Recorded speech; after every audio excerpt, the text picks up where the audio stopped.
This is Opposite Radio, because it rocks.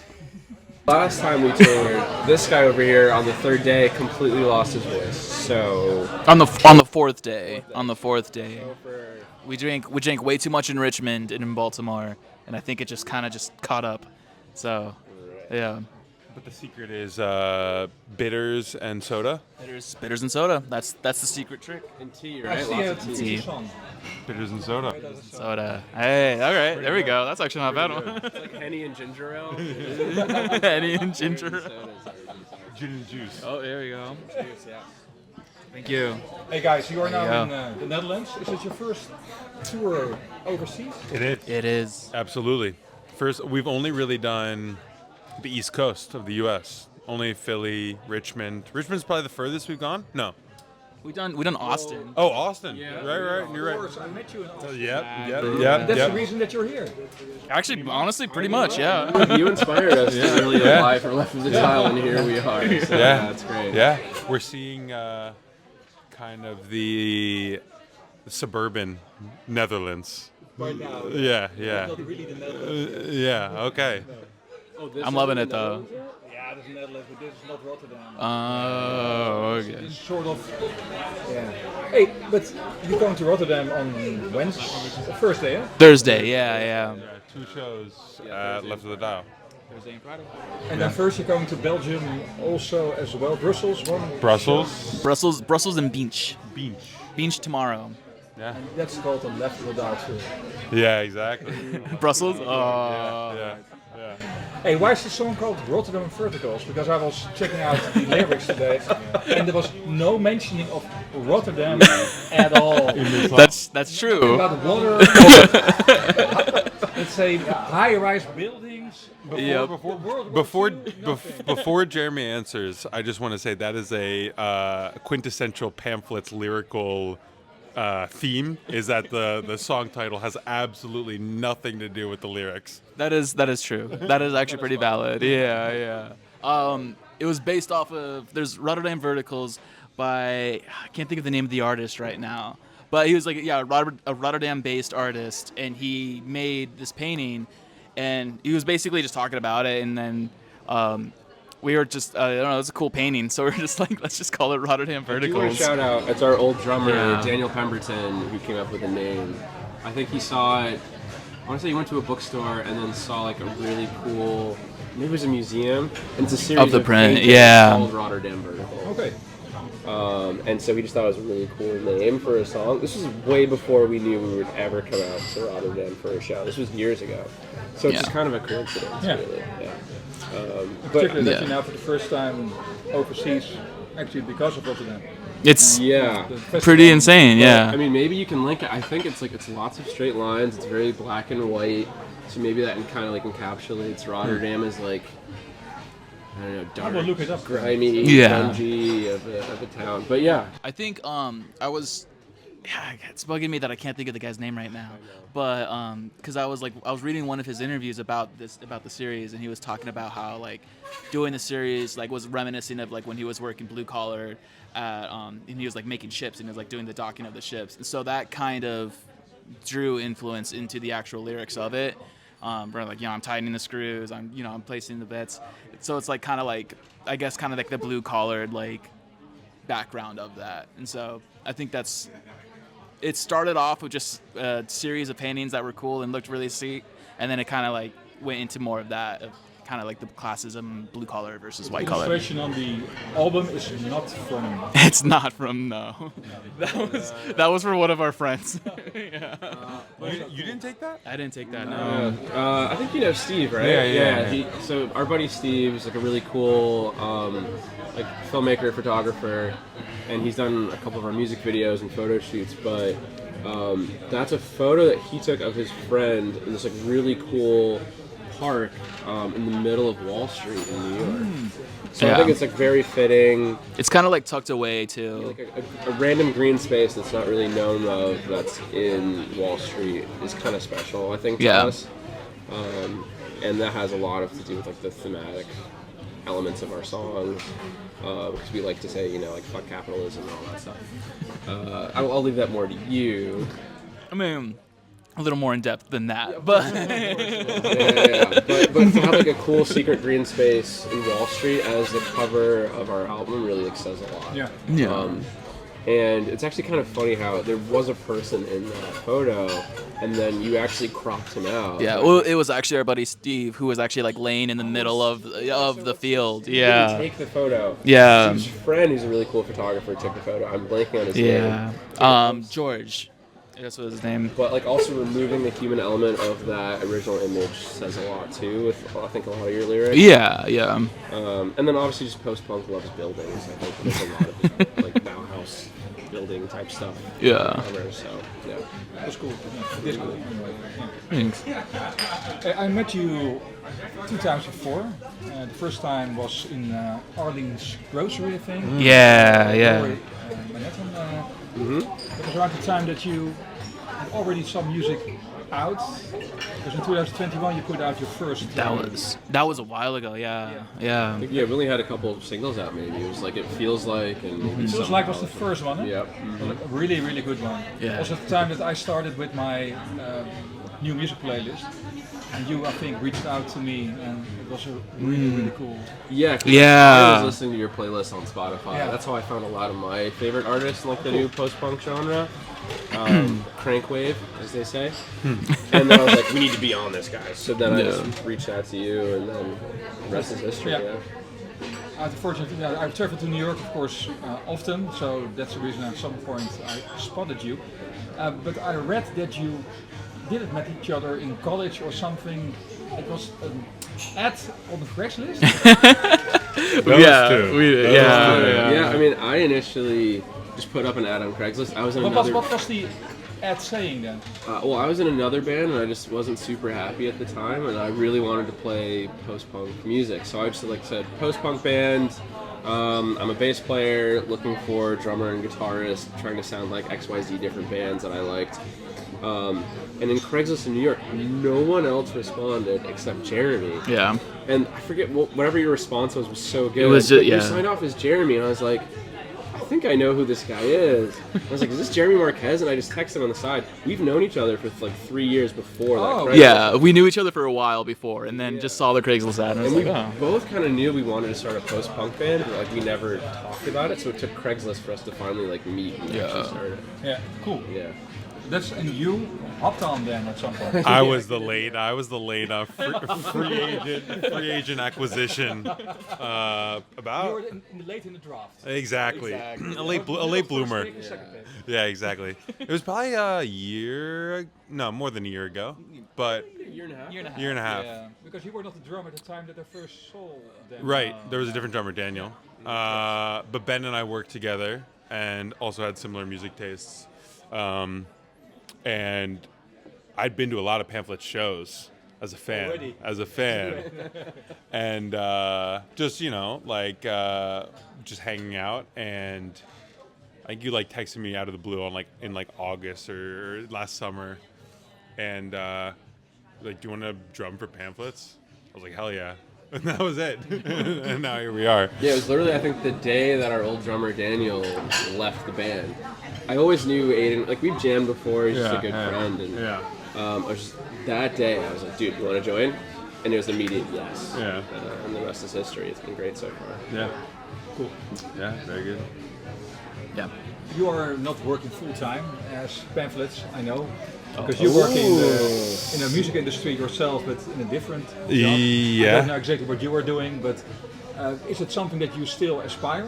Yeah. It's Ben and I met each other working at a job in the music industry. I'm still at the same company. Ben is no longer, but it's still in the music industry. I wasn't fired. He was not fired. That's true. An important disclaimer. It's an important disclaimer. Left on his own volition. Yeah, it's kind of funny working in music, I feel like, and then also participating, seeing both sides. I think both sides complement each other in a weird way. We kind of joke that we're industry plants because yeah, exactly. But no, it's been a great way to I don't know, like so much of like the music industry, I think there's a large disparity gap between the people that are working in it who have never really like, you know, done a DIY tour in the Benelux territories, you know, like, and so just being able to see both sides of it is like super important, I think, to understand the perspective and understand like both to get appreciation for what artists go through, who are like, you know, we have jobs that we're working on, so we're, you know, taking a week off work to go play shows. Yeah. But a lot of people, you know, like that's their livelihood. That's their, you know. So being able to appreciate that and understand like what artists go through is I don't know, really great perspective and kind of eye opening. To really understand like kind of like the challenges, how, you know, people like say. Now I'm getting on my soapbox, but people say like you know the music industry is bigger than it's ever been before. It's great, you know, everything's going up. It's great. You can put out music yourself, but it's this like misunderstanding of like kind of that seems like it's all good, and everything's great, and I think it's still super like that I don't want to say the 1%, but that like bloated kind of like stratosphere of the top that still dictates everything. And even though the industry and like on a macro scale is bigger than it's ever been, that's, you know, undisputed. That's just like stats. But it's still really, really hard as an artist to make it and to not just be successful, but like be able to survive and have that be your sole, you know, energy is focused on something like that is almost impossible, especially in the U.S. where it's so saturated. So that's the end of my spiel about the yeah. Awesome. Unfortunately, no poffertjes today, but this is a sort of a substitute. Nice. All right. This looks good. Looks The really other one good. is, by the way, also typical Dutch. I don't know if you ever eat coquette. Yeah. Coquette is, let's say, Yeah. a bit similar. This is a small version then. Beautiful. Sort of. It's a bit similar. Sweet. Yeah. Cool. So this is your That's my vegetarian veggie, dish. my vegetarian stuff. All right. Yeah, you getting sick before shows when you eat too much? Well, not necessarily sick, just I mean, I feel like the new stuff that we've been playing is like very fast. Yeah. You mean new stuff not released? Not released. Correct. And thanks to mostly him, you like I love how you talk about it's fast. Like you're the one that makes it fast. Yeah, because he I like it. Aiden, the new 4 songs we've written with Aiden, like brings a totally new like kind of flavor and vibe to our sound. I think it's like way more aggressive and fast, which is really fun. Yeah, a little bit more punk. But it's still kind of like abstract. Like you have a lot of weird, strange ideas that we normally wouldn't come up with. You'd be like, how about we do this weird drum fill like break here? And like you'll just do some really wacky drum stuff that we wouldn't think of because we like just the classic 4 on the floor. So yeah, it's added a whole new dynamic. So I think we're really excited to record this stuff. Tonight and also at Left Rotterdam you will play also new songs? Yeah. Yes. I think so. Yeah. I think 3 new songs and then 4. Is it? Oh, wait. Well, Kennedy. Oh, no, yeah. Only Yeah, yeah. We have There's, 4 songs, but we haven't perfected the 4th song yet. So I don't know if we've perfected any of the 3 either, but we got the 3 songs playable. Yeah. So, I think we're open to getting this studio and record a little bit this winter. yeah. When it's cold in New York and there's nothing else to do. Exactly. Yeah. Bored and you record. Yeah, you're bored, you record, yeah. But yeah, no, I'm pumped about these ones. I think it's also, yeah, like back to what Ben was saying, like a good, we feed off each other well. I think come from like different kind of influences sonically. And like, yeah. who would you say your biggest influences when it comes to drum writing, Aiden? Damn. See, that's a different question than like who my favorite drummers are. Yeah, no, we don't care about that. We're talking about pamphlets here. Yeah, like who do you think about when you're like, oh, pamphlets? Let's have this part. This sounds like this guy. I like him. I mean, I don't know. I wouldn't say it's like a specific drummer, although there are bands where I love the like. You know, you mentioned Proto Martyr. There's definitely some songs. I mean, I think that drummer, I don't even know his name. We've seen him like 3 times or so. Guy is an absolute like. he looks like he's like a spider, like he's got 8 arms, like he's just like constantly crossing over and like doing just really sick stuff and weird time signatures. And I think we've kind of been experimenting a little bit with some time signature stuff, which is not to go like too prog-y, but like does kind of like still stay true to like the angular punk sound of Pamphlets, but like a little bit weirder. And I think there's, I don't know, it kind of builds, I like to think of it as like building like stress or like suspense that's then relieved by like, and having the rhythm be like kind of that component that creates that like element of stress. Oh, evening. Who's writing the lyrics, by the way? It's always Jeremy. I think for probably 99% of the music that we have, Jeremy writes the lyrics. But I mean, yeah, like going back to, I know this is so distracting. Hello, yes, food, drinks.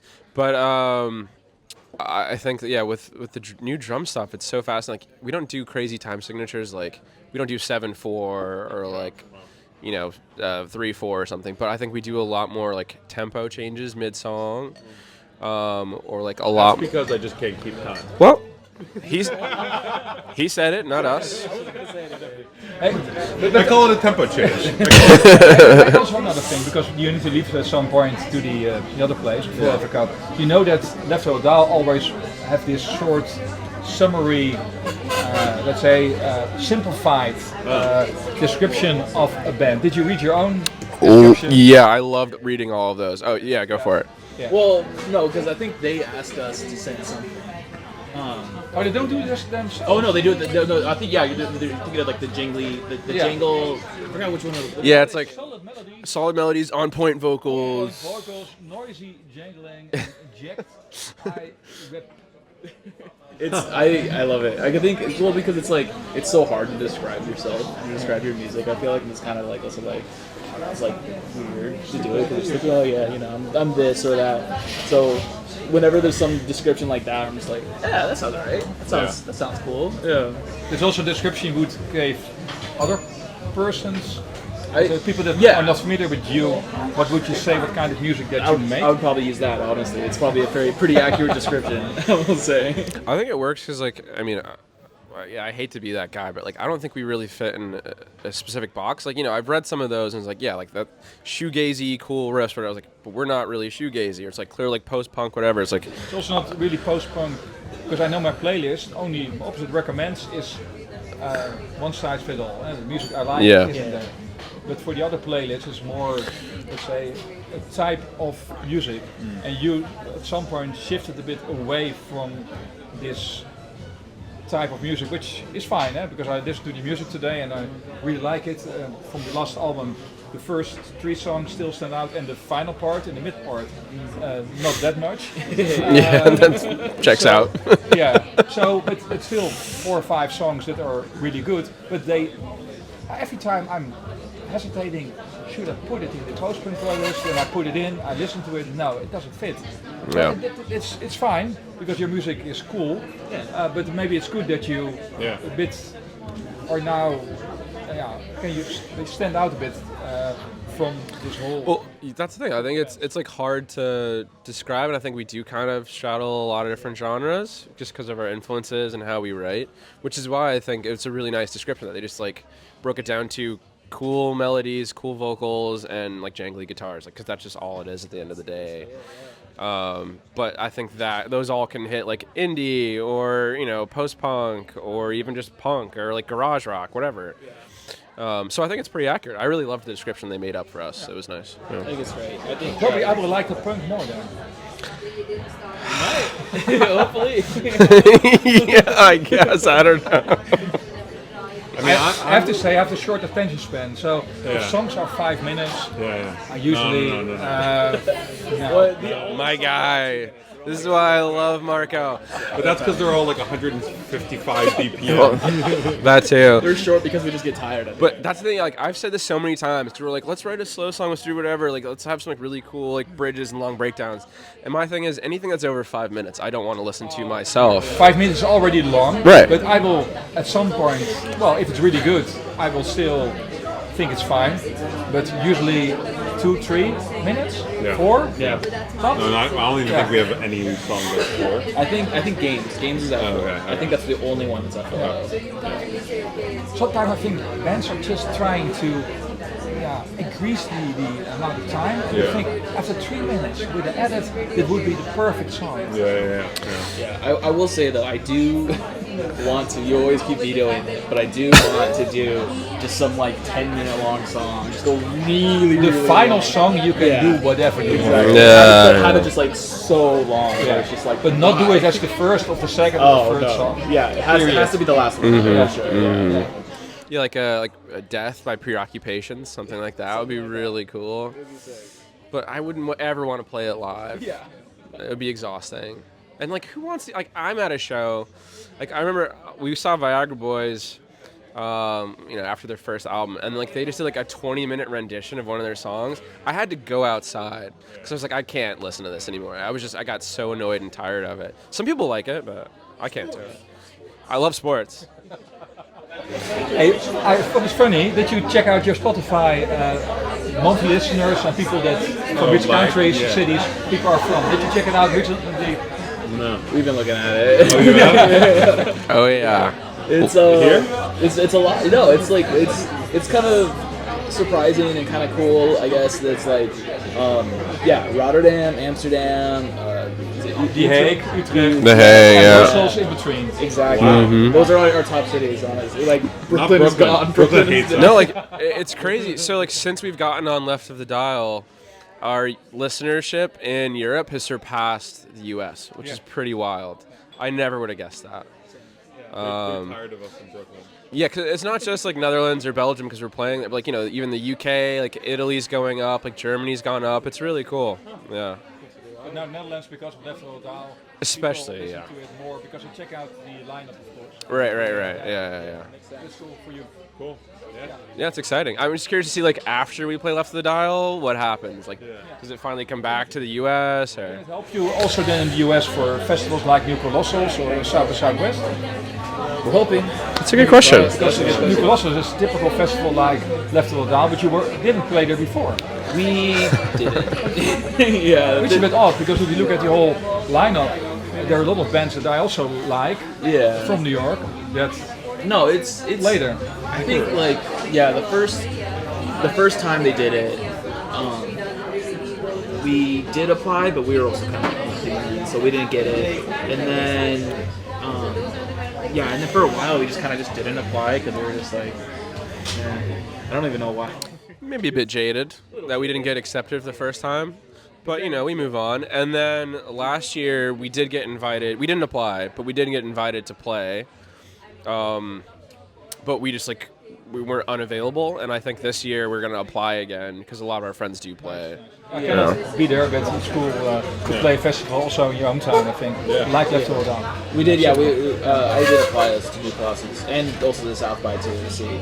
But I don't know. Hopefully something comes from either of those festivals. Yeah, it'd be fun to do South by again, I think. It'd be nice. Maybe not for us to stay for the entire week like what we did last time. That was It was fun. It was great. It was so much fun, but I was so We bumped into each exhausted. other quite a lot of times. Yeah, no, it was great. It was a lot. It was a great time, but that Saturday though, I was like, I gotta go to bed. I want to sleep. Yeah, but no, it was fun.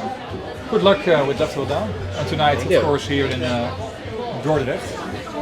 Thank you. Yeah, Thank you. we're stoked.